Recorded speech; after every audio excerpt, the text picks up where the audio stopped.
B'siyata d'shmaya, we're going to learn Shabbos Daf Kuf Lamed Tes. We're going to start on the second line of the Omid. Tanya, we learned in a Brisa.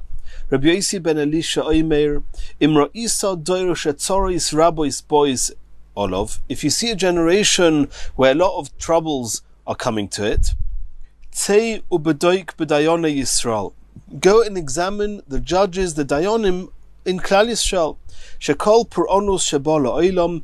Any misfortune, all misfortune that comes to the world, Leiba Elo B'Shvil Dayone Yisrael, only comes on account of the judges of Klal Yisrael. Shenemar, as it says in the pasuk, Shim'u na zois. Hear this now, Roshei Beis Yaakov, the heads of Klal Yisrael, they're called Beis Yaakov, Uktzine Beis Yisrael, and the officers of the Beis Yisrael, which is Klal Yisrael. Hamesavim Mishpat, those who detest justice, Ve'is kol hayeshara ya'akeshu, and anything which is straight they twist. Boine tzion bedomim, they build tzion, they build homes in Yerushalayim, bedomim, with blood, which means with money that they've taken in a way that they were not allowed to, money that was not coming to them from bribes and other injustice, and they use that money to buy homes in Yerushalayim, Yerushalayim ba'avla, and they buying homes in Yerushalayim with avla, with iniquity, with things that injustice. Roisheo b'sheichad yishpoitu, her heads they judge for bribes. That's one thing. There's going to be three things mentioned here. Rosheo b'sheichad yishpoitu, the heads they judge for bribes. V'koyaneo b'mechir yoiru, and the koyanim they issue rulings for a fee. That means they're again taking bribes, and according to the one that pays most gets that judgment. Unevi'eho b'chesef yiksoimu, and the neviim, the prophets, for a fee, they, so to speak, they say nevuah, they say prophecy, which is a lie. V'al Hashem yisha'enu, and nonetheless they rely on Hashem, and the pasuk continues, Leimor, they say, Haloi Hashem b'kirbeinu, Hashem is in our midst, Loi sovoi oleinu ra, and nothing will befall on us. And the Gemara says, Rashoyin hein, these leaders, the Kohanim, the Nevi'im, they're wicked people. They placed their trust in Hashem, the one that created the world, and they arrogantly assumed that no one was going to punish them, that Hashem would just let all this injustice pass. Because of the three things, the three injustices done by the leaders, by the Kohanim and by the Nevi'im, three punishments are going to befall them. Keneged shalosh averos biyadam, corresponding to the three different averos that they did, as we mentioned. Shenemar, as it says in the pasuk, lochein, therefore, biglalchem, because of you, tzion soda tichorish. That's the first one, that tzion will be plowed like a field. V'Yerushalayim iyin tihiyah, and Yerushalayim will become a heap of ruins. V'har habayis lebomois yar, and the Har Habayis, the mountain on which the Beis Hamikdash was built, is going to become like a forest. Continues the Gemara. Ve'ein HaKadosh Baruch Hu mashra shchinos al Yisrael. Hashem is only going to rest His Shechina on Klal Yisrael. At sheyichlu shoftim v'shoitrim roim miYisrael. Only when the corrupt judges and officers are going to be removed from Klal Yisrael. Shenemer, as it says in the pasuk, v'oshiva yodi olayich, I will turn my hand against you, ve'etzroif kavoir sigayich, and I'm going to clean away, like with soap, I'm going to clean away all the sigayich, which means all the junk, all the garbage, ve'asira kol bedilayich, and I will remove all your tin, all the bedil, which is in silver, the impure part of it is called the bedil. Ve'ashiva sheftayich kavarishoina, I will restore your judges as in the first place, v'yatzayich kavatchila, and the advisors as in the beginning.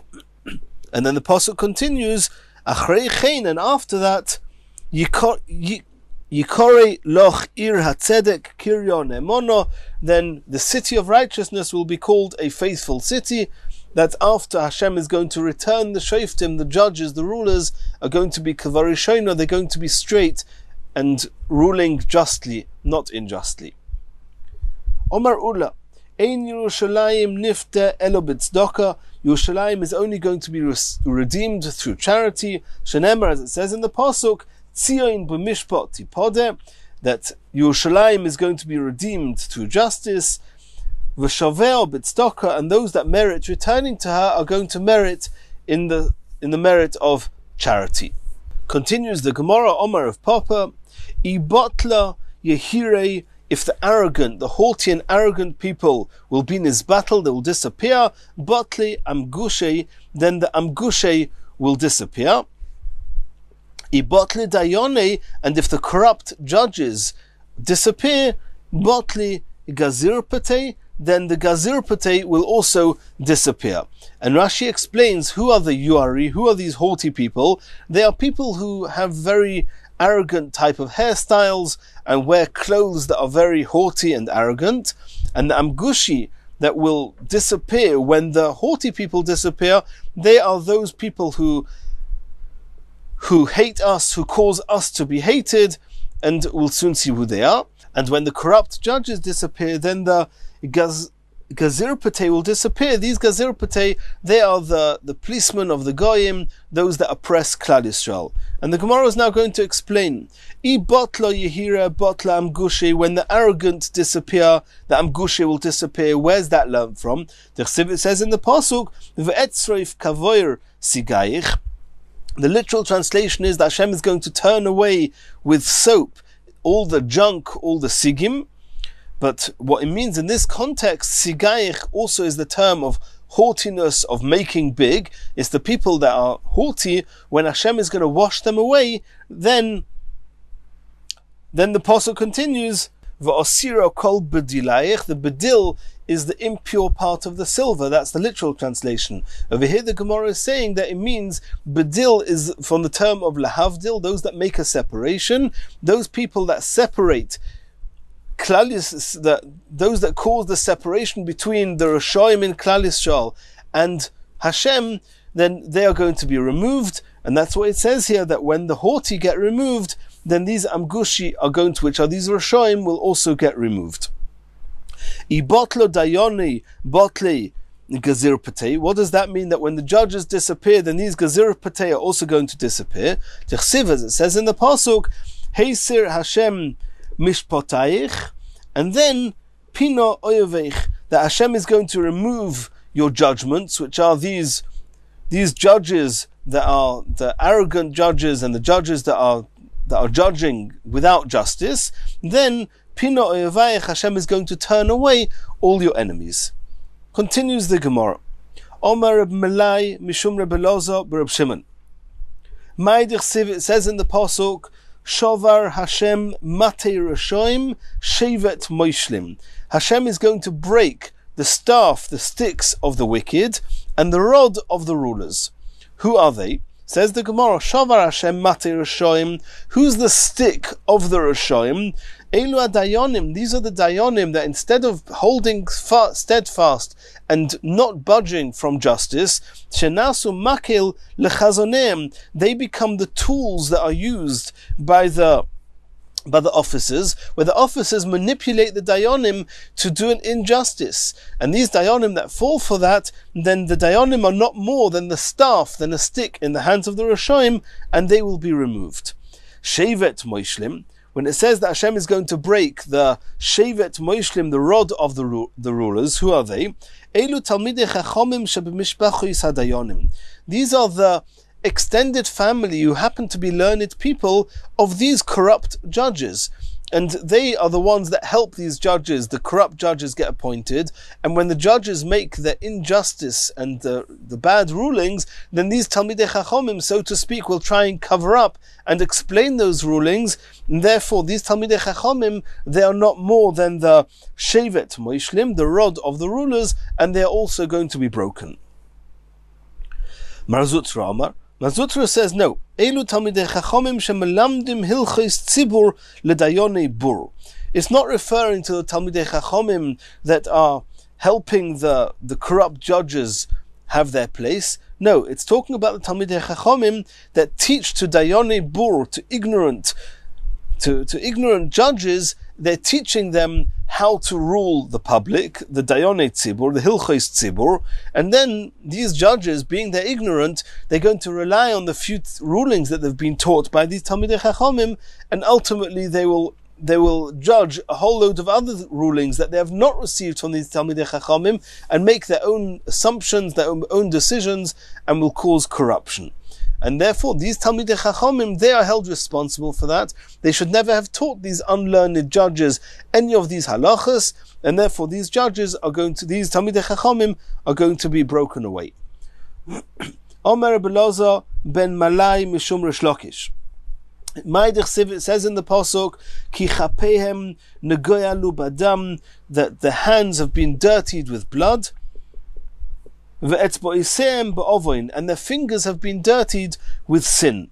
Sifsoiseichem divru sheker, your lips have spoken lies. L'shoinchem avlo tehege, and your tongue has muttered wickedness. And the Gemara is now going to explain, in the context of what we're learning now with corrupt judges, what this means. Says the Gemara, Ki kapeichem negoyalu badam, what does it mean your hands have been dirtied with blood?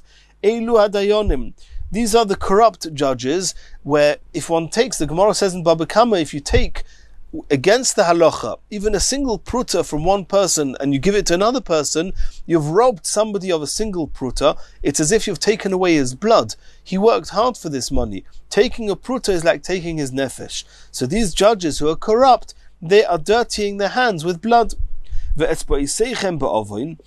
are the fingers that are dirtied with sin? These are the scribes of the courts that are writing out documents that are inaccurate. Who are the lips that have spoken lies? These are lawyers, these are people who are teaching the Baalei Din, the litigants, what to say, how to say, and teaching them how to lie. And your tongues are muttered, they muttered wickedness. Elu Baalei Din, these are the litigants who have been taught by those Orchei Dayanim, have been taught by these lawyers how to lie and corrupt the judgment.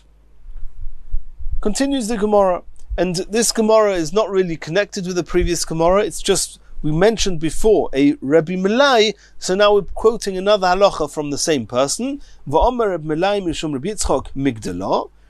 He said in the name of Rabbi Yitzchak Migdalah, Miyom shepiresh Yosef me'echov, from the day that Yosef was unfortunately separated from his brothers. We learn in Parashas Vayeshev that the brothers, they first put Yosef in the pit, and then they sold him down to Mitzrayim. From that day on, loy toam tam yain, Yosef did not drink any wine.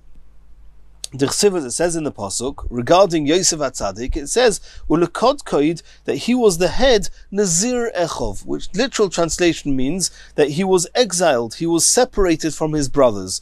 But the word nazir also may refer to the customs of a nazir, and a nazir is not allowed to drink wine.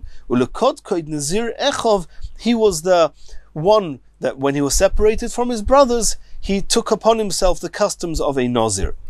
Rabbi Yossi Reb Chanina Omar, Afheim lo toamu tam yain. Not only did Yosef HaTzadik not taste any wine from when he was separated from his brothers, but so too all his brothers, they also didn't taste any wine from the day that they separated from Yosef. It says in the pasuk, Vayishtu vayishkuru imoy, that they drank and became intoxicated with Yosef, and that was only much later when they came down to the palace of Yosef. Many years later, then they drank some wine, and we learn from there, Michlal, from there we see, the Ato Idna. Until that time, Loi Hava Shikrus, they did not drink any wine whatsoever. And the question is, Yosef HaTzadik, we understand, he didn't drink any wine from the time he was sold until he met his brothers.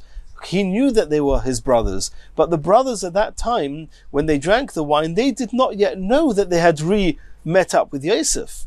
So what allowed them to break their neder, their vow, and to drink wine is something that's discussed here in the Mefarshim. V'idach, And Rav Malai, who said that only Yosef refrained from drinking wine, not the other brothers, what does he do with this pasuk? Shikros hudulay hava.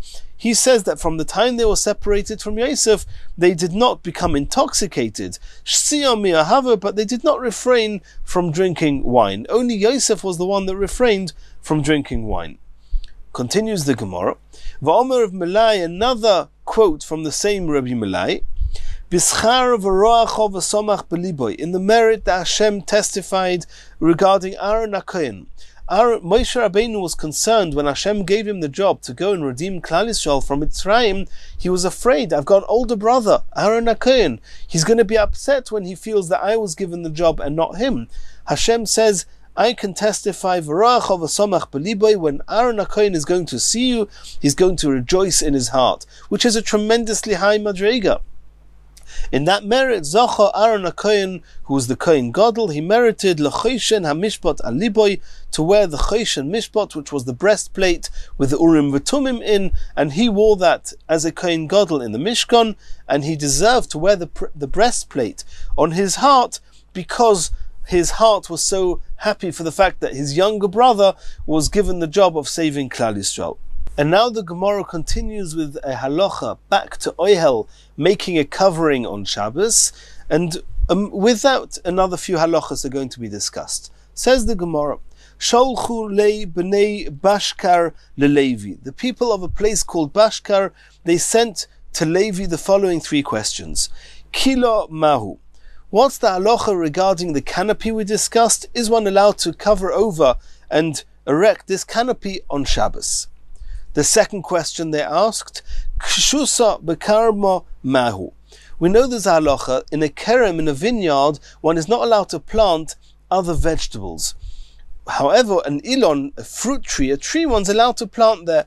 The question is, Kshusa, this type of vegetation called Kshusa, is one allowed to put it into the vineyard, or is it called kilayim? Is it considered a vegetable, or is it called a tree? The third question, Meis b'Yom Tov mahu. If somebody dies on Yom Tov, is one allowed to dig the grave and bury the person on Yom Tov? Ad da'ozil. By the time that this shliach that was sent from the people of Bashkar to Levi, by the time they arrived, Noch nafshei de Levi passed away. And now they were left with their questions, they needed answers. Omar Shmuel the Rav Menashe. Shmuel said to Rav Menashe, who was obviously in that place where Levi was, Ichakamt shlech lehu. If you, Rav Menashe, are wise and you have the wisdom to answer their questions, send back the answers with this shliach to the people of Bashkar. Answer the questions instead of Levi. Sholach lehu. Rav Menashe, he responded as follows. Kilo, as far as the canopy is concerned, Chazarnu al kol tzidei kilo. We reviewed all the possible considerations and all the sides of the halacha regarding the canopy. V'lo motzinu lo tzad heter, and we couldn't find any grounds to allow us to put up this sheet on the canopy. Asks the Gemara, V'lishlech lahu k'derami bar Yecheskel. We saw in a previous Gemara that in the case of Rami bar Yecheskel, he taught us that there's a certain type of a canopy which one is allowed to spread out on Shabbos, and that's if it was first put up, it was tied to the frame before Shabbos, and it had some straps to it, some cords, that all you have to do is to pull those ropes and open it up on Shabbos. You're allowed to do that. That's what Rami bar Yecheskel said. So why did Rab Menashe not send back to the people of Bashkar, telling them that in the event that you tie it to the frame before Shabbos and you just want to unravel it on Shabbos, you're allowed to? Why didn't he tell them that? Says the Gemara, the people of Bashkar, they were not B'nai Torah, and therefore if we're going to give them a leniency, they will abuse the leniency, they'll extend it to other leniencies, they'll misunderstand the leniency, and therefore he was playing safe, and he said, I'll just tell them it's Asa because it is Asa in most cases, and that's why he ruled that way. Now, the second question that they had regarding this Keshusa plant, are you allowed to plant it in the vineyard? So Rabbi Menashe answered as follows, Keshusa bekarma irvuva. Irvuva means it's called kilayim, it's called a mixture, it's Asa. Asks the Gemara, V'lishlach leikadir of tarfin. Why didn't he answer back that one is allowed to put this kashusa in the vineyard, like conforming with the opinion of Reb Tarfon? The Tanya we learned in a brisa, kishus, regarding this vegetable, this vegetation, Reb Tarfon oimer ein kilayim bakerem. Reb Tarfon maintains it's not kilayim, it's not considered a vegetable. The chachamim oimrim kilayim bakerem. The chachamim say it is considered a vegetable, and therefore one's not allowed to plant it in a vineyard. V'kaimelon, and the ruling goes that kol hamekel ba'oretz halacha k'moisei b'chutz la'oretz. Any mitzvah that's a mitzvah satluyes ba'oretz, which means it's a mitzvah to do with plantation, in Eretz Yisrael, those halachas, many of them are min haTorah. In chutz la'oretz, they're not min haTorah, they're only midrabanon. And since it's midrabanon, the halacha is that whenever you have a chumrah and a kula in Eretz Yisrael, you might have to be machmir. But in chutz la'oretz, where it's a drabanon, one can be mekel. These people from Bashkar, they lived in chutz la'oretz. And Reb Tarfon says that this vegetation, this kashusa, is not considered a vegetable, it's considered a tree, and one is allowed to plant it. So why did Reb Menashe not answer back to the people of Bashkar, you're allowed to plant it? Because it's conforming with Reb Tarfon. Reb Tarfon says even in Eretz Yisrael you're allowed to. We may not rule like him in Eretz Yisrael, but in Chutz La'aretz we rule like the Mekel, like the more lenient opinion. Says the Gemara here too, Lefi she'enon b'nei Torah, since they are not b'nei Torah, therefore Reb Menashe did not want to expose them to any form of leniency whatsoever. Continues the Gemara. Machriz Rav. Rav announced as follows: Hi man de boye le mizra kashusa. We're not, before we come back to the third question, we're just finishing off the topic of this kashusa. Rav says anyone who wants to plant this kashusa bekarma in a vineyard, lizra, he's allowed to plant it. Rav held it was mutter. Rav Amram Chasida man gedilave. Rav Amram Chasida, he would curse or he would punish with malchus, with lashes, anyone that would plant these kashusa in a vineyard. He held it was mutter. Rav Masharshia yoiv le pruta letinoik nochri v'zorale. Rav Masharshia, he held that according to the letter of the law, it's mutter.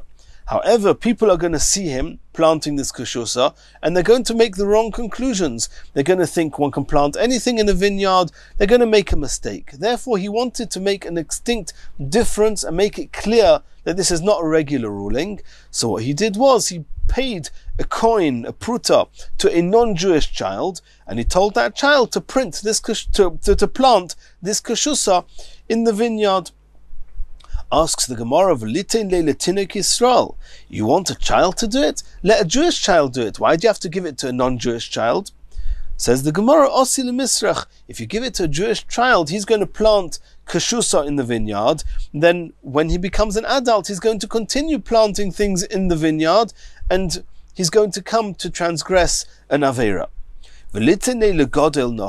Okay, so you don't want to give it to a Jewish adult because you want to make a shina, you want to do it different. You don't want to give it to a Jewish child because he may continue doing it when he's an adult. So you want to give it to a goy. So give it to an adult. Why are you giving it to a goyish child? Give it to an adult. Says the Gemara, Osi lichlufe bi Yisrael. If a person sees that an adult, non-Jewish worker is planting, then they might think, okay, he's found this worker, but they're going to get confused and think that one's allowed to do it with a Jewish worker as well, or they'll get confused thinking that he is a Jewish worker, and therefore people will come and make a mistake, and therefore he choose a non-Jewish child, and that way everybody will realize this is not a regular ruling, and nobody will learn from here that you can plant anything they want in a vineyard. And Rashi explains that he was in Chutz La'aretz, and he held that according to the letter of the law, the halacha is that it's mutter in Chutz La'aretz to plant the kashusa in the vineyard. Just he didn't want people to get used to being lenient, therefore he did it in this strange way. Continues the Gemara. Now we're going back to the third question that the people of Bashkar sent to Levi, but Levi had passed away, and now it was Reb Menashe who's answering. How did he answer the third question regarding burying a person on Yom Tov? Mace, regarding burying on Yom Tov, Sholach Lei sent them as follows: Ma Mace loy yisasku bei lo Yehudoin v'lo Yarmoin. that on Yom Tov, not a Yid and not a Goy is allowed to dig the grave and be involved in burying a person that passed away on Yom Tov. Loi b'Yom Tov Rishon v'loi b'Yom Tov Sheni. Neither on the first day of Yom Tov nor on the second day of Yom Tov. Asks the Gemara, Eini, is that so? V'Omer Rav Yehuda bar Shilas Omer Basi Uvda Hava b'Bei Knishta de Mo'in.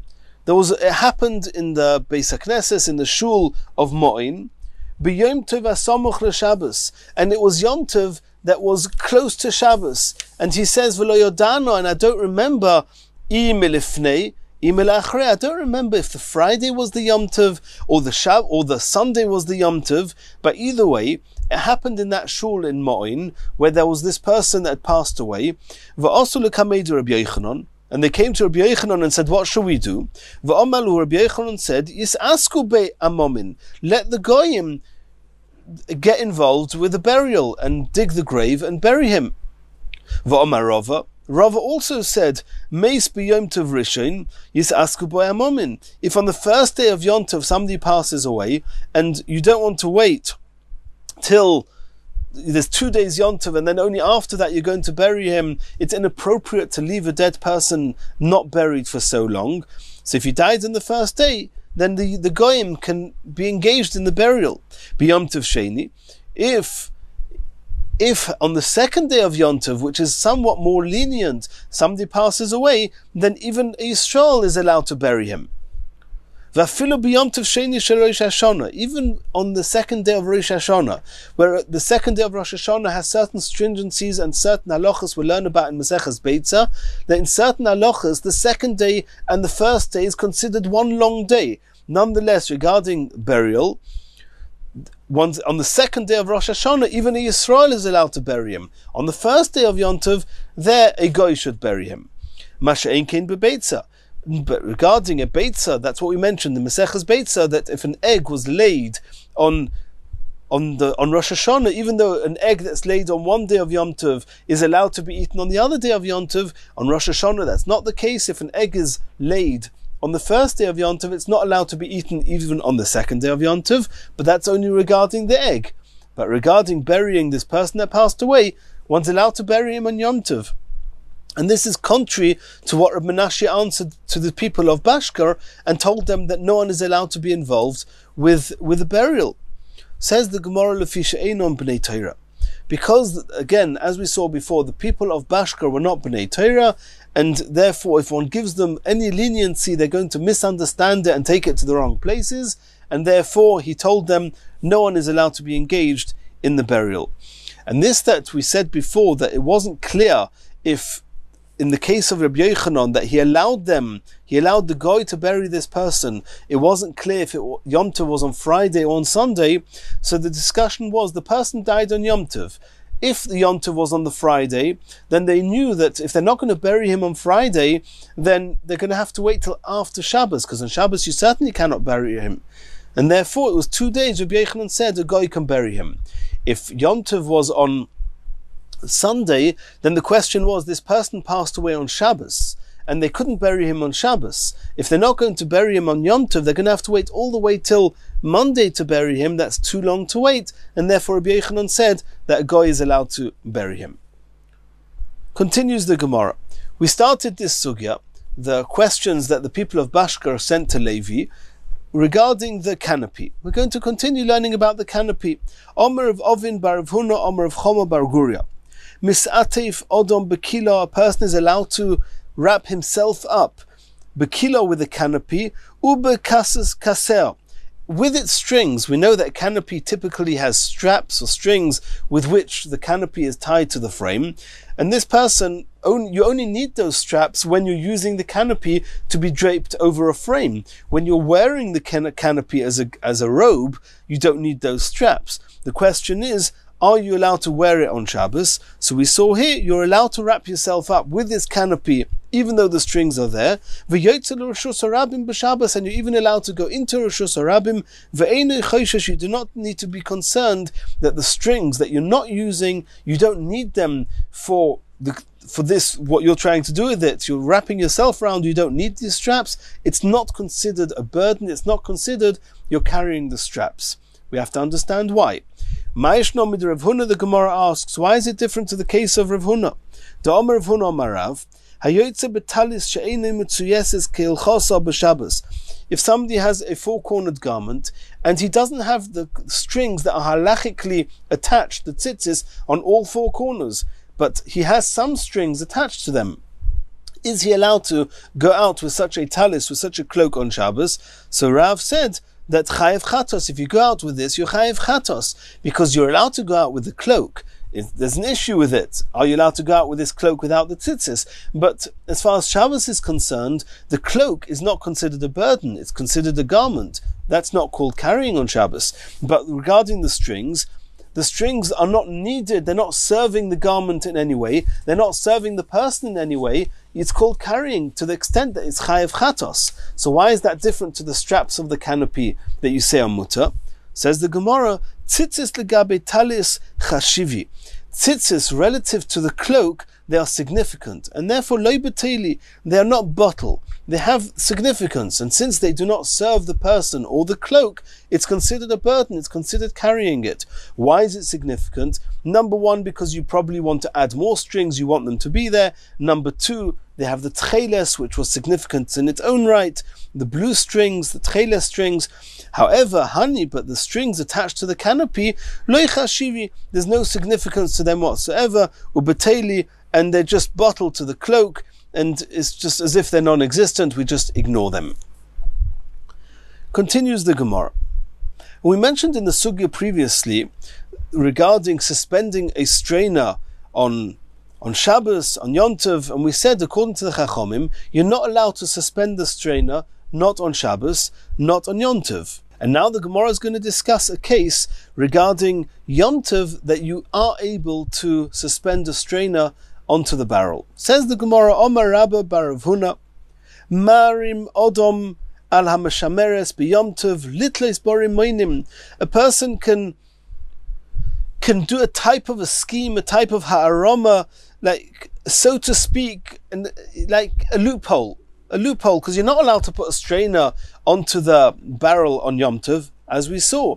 It's uvda dechoil, and you're not allowed to do that. However, if you like put it on, not in order to be used as a strainer, but you're putting it there just in order to hang pomegranates on it, that's not uvda dechoil, that's not a typical weekday type of work. And on Yom Tov, you're allowed to erect this, you're allowed to put this strainer on the barrel in order to be able to hang pomegranates on it. And once you've put the strainer onto the barrel for the purpose of holding the pomegranates, you're also allowed to you're allowed to strain the wine and put the wine through it, as we saw in the Mishnah, that once the strainer is there on Yom Tov, you're allowed to pour the wine through the strainer. Omer Vashi, this is true, but on one condition, that before you strain the wine, you actually have to put the pomegranates there, because otherwise it will be clear, everybody will see, why are you putting the strainer there? You'll have made it clear to everyone that the real truth of why you're putting the strainer there is to strain the wine, and that's also, it's uvda dechoil. If you first put the pomegranates there, you've made it clear to everyone that you've put the strainer there for the pomegranates, now the strainer is there, you're allowed to strain the wine with it. Asks the Gemara, Ma'ishno mehod Tanya, this seems to be different to the case in the Brisa. Matilin sheichor b'moed letzorech hamoed. One is allowed to brew beer on Yom Tov if you need it for the Yom Tov. Sheloi letzorech hamoed. If you do not need it on Yom Tov, also, then you're not allowed to do it on Yom Tov. And also, it's an effort, an unnecessary effort on Yom Tov. Echod sheichor tmorim, echod sheichor soirim. This is true irrespective of whether it's beer of dates or the beer made of barley. Afal pi sheyesh lehem yashon. What happens if a person, he has enough beer, he's got in his stock, he's got the beer, but he wants to brew new beer? What's he do? Marim v'shoisa min achodosh. He can make some new beer and use it on Yom Tov. That means you're not allowed to make beer on Yom Tov if you don't need it on Yom Tov, which means you're not allowed to make beer to be used after Yom Tov. But if you want to use this on Yom Tov, even though you don't really need it because you've got other beer in stock, but you want to save the beer that you had for after Yom Tov, you can make new beer and drink the new beer on Yom Tov. So the Gemara is asking over there, it doesn't say that you have to do something beforehand to prove to everybody that you don't have any other beer. Over here, you have to first put the pomegranates onto the strainer before you can strain the wine. Otherwise, people will get the wrong idea. So too here, you've got wine in your stock, you're brewing wine on Yom Tov and drinking it, people will think that you're brewing it unnecessarily. Says the Gemara, yeah, I'll explain to you the difference. Hasam loy muchacha milsa. In that case of the beer, nobody has to know that I've got beer in my stock. People are seeing me brewing the beer and drinking it. That's okay. I cooked it, I made the beer, and I'm using it on Yom Tov. Hacha, but in the case of the strainer, muchacha milsa. If you just pour the wine through the strainer before putting the pomegranates on, everybody will take it for granted. Look, you put the strainer, you suspended the strainer in order to strain the wine. That's uvda d'chol. You're not allowed to do that on Yom Tov. However, once you put the pomegranates there, then you've made it clear to everyone that you've put the strainer there for the pomegranates, and then you can strain the wine through it. I didn't make it clear enough when we started this Gemara, but brewing this beer is something which is actually osur on Yom Tov. Moed here, Rashi says, is chol hamoed. Even on chol hamoed, one is only allowed to do something that is letzorech hamoed. You're allowed to prepare this beer on chol hamoed if you need to use it either on chol hamoed or on Yom Tov. If you need it for after Yom Tov, then you're not allowed to do it. And that was the discussion here. If you have enough in stock for Yom Tov, but you want to keep the stock for after Yom Tov, you can do a harama, a type of scheme, and prepare new beer on Chol HaMoed and drink it on Chol HaMoed and Yom Tov, and keep the old stock for after Yom Tov, since nobody knows, or nobody has to know that you have the old stock. Therefore, one's allowed to do that. Continues the Gemara. Omru le Rabbanon le Rav Ashi. Chazi mar, see my master. Hai tzurva merabonon. There's a tzurva merabonon, a young Talmud Chacham. V'Rav Huna bar Rav Chayon Shmei. His name is Rav Huna bar Rav Chayon. V'Omri lo Rav Huna bar Rav Chalvon Shmei. Others say his name was Rav Huna bar Rav Chalvon. The shokal bro de tuma. He took a clove of garlic. Umonach bebarzo de dano, and he put it into the opening of a barrel. He wanted to close up the hole, an opening in the barrel. And what did he do? He took a clove of garlic and he stuck it in.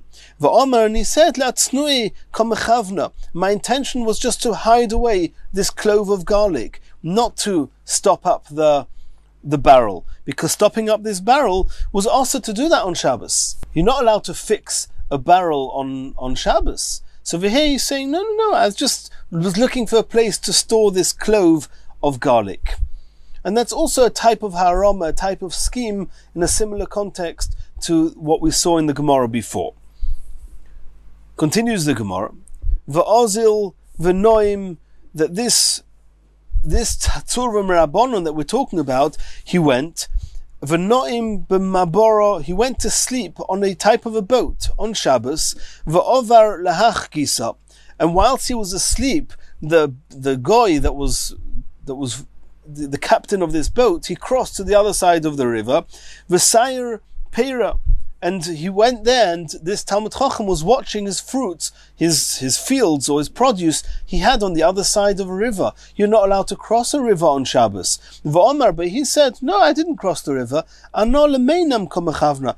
I just went to sleep. I didn't intend to cross the river. I went to sleep on the boat, and then while I was asleep, he took me to the other side. Which is again a type of haroma. It's a type of a loophole. Omaluhu. Rav Ashi said, Ha'aroma ka'omrus. Are you saying that, are you trying to prove from here that, are you trying to suggest that there was something wrong with what this Talmud Chacham did? Are you suggesting that one is not allowed to do a haroma? Well, it's true that it doesn't really feel so right. If something is osa, then you cannot just make a loophole and pretend you're doing something else. But Rav Ashi explains, no, I'll explain to you how these haromas work. Harama b'drabonon hi, that all these ha'aramas, all these schemes, these loopholes, they were actually all isurim d'rabonon, which means that even had he done any of these things without the harama, he has not transgressed an Issa D'Oraisa, he's only transgressed an Issa D'Rabbanon. V'tzur m'Rabbanon lo osi lemeved lekatchila, a Talmud Chacham is allowed to use these haramas because he's not at risk of using these leniencies in the wrong way, and therefore the Chachamim allowed the Talmidei Chachamim to do this harama. But otherwise, if it's not a Talmud Chacham, then one is not allowed to do these haramas. Rashi adds that one is allowed to do these haramas, but if the public see them, they will misunderstand them and abuse them. And this Talmud Chacham, he's not at risk of using these haramas, these loopholes, in view of the public, and therefore it will not come to be abused and misunderstood. Continues the next Mishnah. Noisnin mayim al gabe shmorim bishvil sheyitzoilu. If a person had, if the residue, the bits of the wine that had already been strained from before Shabbos, but there's still a little bit of wine that could be strained through, one's allowed to add water to the residue, to the bits on top, in order to allow the little bit of wine that's still lying there to flow down together with the water. One's allowed to do that even on Shabbos, in order that the bits on top will become completely cleared and all the wine will go down into the barrel. One is allowed to filter the wine, besudrin, through clothes, through cloths, or bechfifa mitzvahs, or through a basket made of palm leaves, palm twigs. Another halacha, one's allowed to put an egg through a mustard strainer, and we've already seen this in the previous Gemara, and we're going to discuss it more here. Continues the Mishnah, V'oisin inumlin b'Shabbos, one is allowed to make inumlin on Shabbos, even though making this is a type of a liquid takes considerable work, one's allowed to do it on Shabbos. Rabbi Yehuda says, b'Shabbos b'kois. If you're doing it on Shabbos, you're only allowed to make a very little bit of this liquid, as much as you need for a cup. B'Yom Tov, however, on Yom Tov you're allowed to do even more than that. B'Login, you're allowed to do it in a bottle, which is a loig, which is more than a cup. U'b'Moyed b'Chovis, but if it's on Chol HaMoyed, you're allowed to even make a whole barrel full of this animoilin. Reb Tzadok says, it all depends on how many guests you have, the number of guests. If you have a lot of guests, even on Shabbos, you can make a whole barrel full.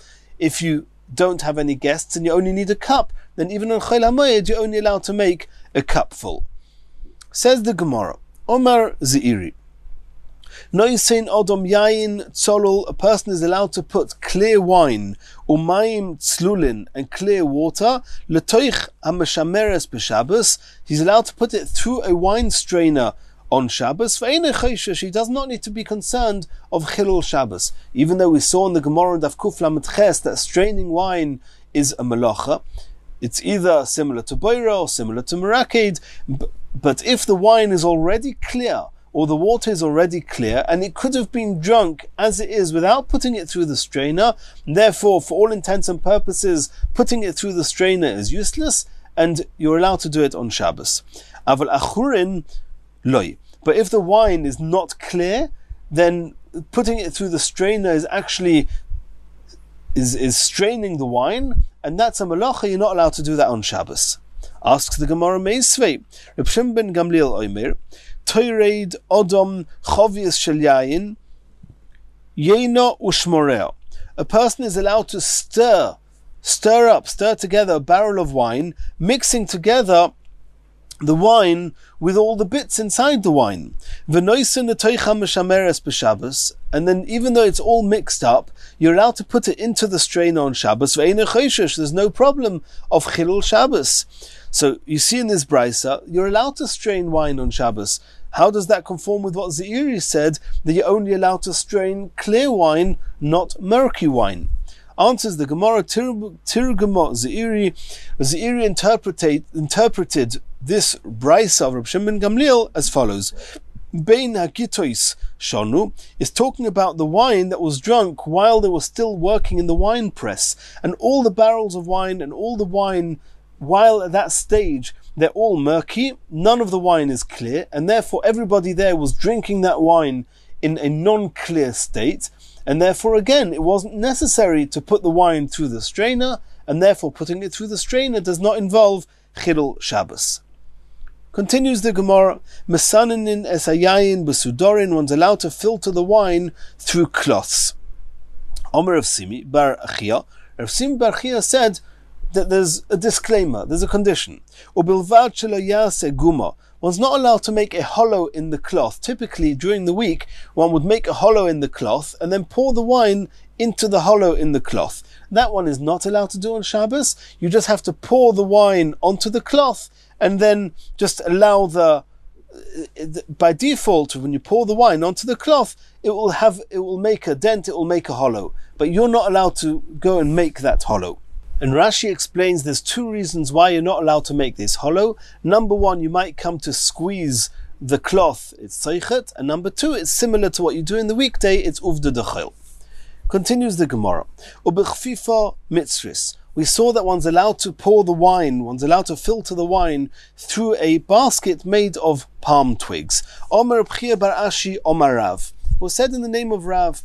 Ubilvad shelo yagbia mikarka'isoi shel kli tefach. This is on condition that this basket is not raised above the base of the jug or whatever utensil is going to hold the wine.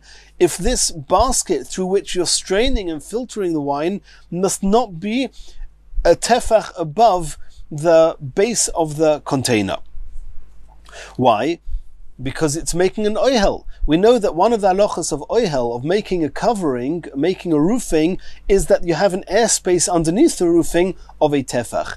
If you have this basket of these twigs, of these palm twigs, through which you're pouring the wine, and you have a tefach or more space between the base of this basket and the base of the receptacle, then you have made an oihel, and you're not allowed to make an oihel, and therefore you have to make sure that the basket is very close to the base of the jug that's going to contain and carry and receive the wine.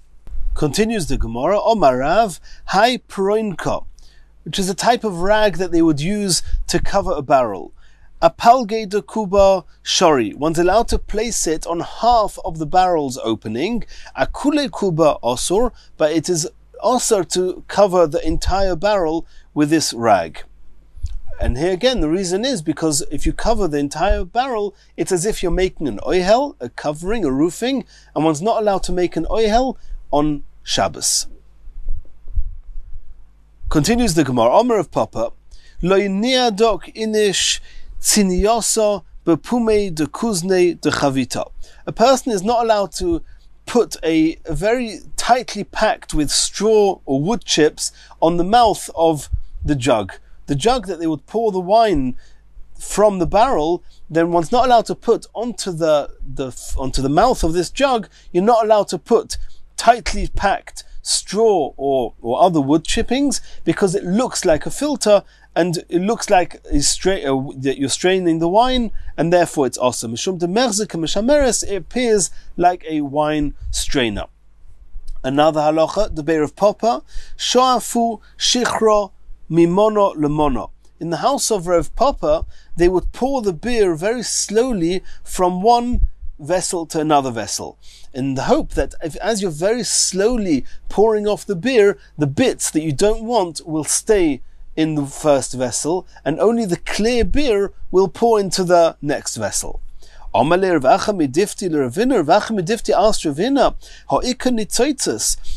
you're getting to the end of the pouring, and that's where the bits are level now with the edge of the kli, and at this point there are little bits of dripplings, the little drops that are now being they're being pulled out of the shmorim, out of the bits, because you're tilting the vessel, you're tilting it very slowly, and the edge of the vessel is holding the solids back, and you're forcing the liquids to pour out of it. Why is that not considered boira? It's considered sorting, you're not allowed to do that on Shabbos. So how could in the house of Rav Papa they pour off the beer, leaving over the solids, the bits they didn't want? Why is that not boira? So all the while that the bits are at the bottom and you're just pouring the liquid off, that's okay. But when you get to the point where now you can see the solids and the liquid is actually coming out from between the bits of solid, that's boira. That's sorting. It should be asa.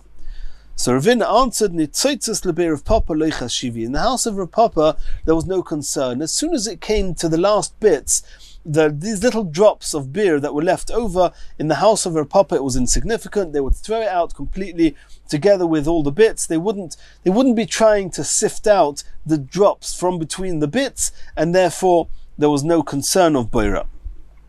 Continues the Gemara. We saw in the Mishnah of a noisin in Beitza b'Mesanenes, one's allowed to put an egg through a mustard strainer, and the Gemara says, Toni Yaakov Karcha. Yaakov Karcha explained, Lefisha ein oisin oisa elo legavnin. All they're doing is that they want the yellow part of the egg, which is the softer part, the more fluid part, is going to go through the strainer, and then they're going to be coloring the mustard that's also been sifted through this, that's already in the container. And since the yellow part and the white part, it's all called oichel. When you want to separate the yellow from the white because you don't want the white, that you're not allowed to do. That's boira. You're not allowed to sift or put anything through a sieve on Shabbos. However, over here, for all intents and purposes, you're happy to have both. All you want is to color the mustard with the yellow, so therefore you're allowed to put the egg through the sieve and allow the yellow to fall through. It's not called being boira psailes from oichel, it's called being boira oichel from oichel, and is allowed. And the Mirz Hashem, in the next shir, we're going to continue from here.